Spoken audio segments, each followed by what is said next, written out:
வனவாசத்தில் இருந்த பாண்டவர்கள் விருந்தினர்களுக்கு உணவு எப்படி கொடுப்பது என்று கவலையில் இருந்தார்கள். தினமும் முனிவர்களும் விருந்தினர்களும் வருகிறார்கள். அப்போது தௌமிய முனிவர் தர்மரிடம் ஒரு ஆலோசனை கூறினார். தர்மர் சூரிய பகவானை நோக்கி தவம் செய்தார்.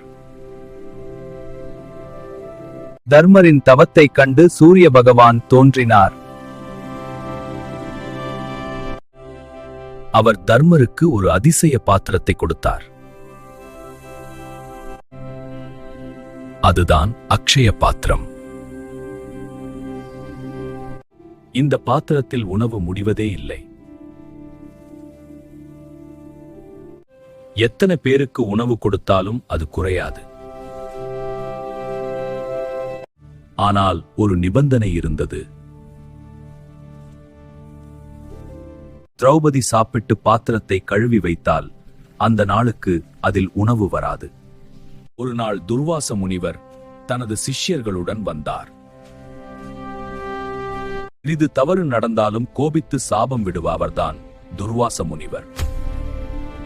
பாண்டவர்கள் துர்வாச முனிவரை மரியாதையுடன் வரவேற்றார்கள். ஆனால் அப்போது பாத்திரத்தில் உணவு இல்லை. அந்த நேரத்தில் கிருஷ்ணன் வந்தார்.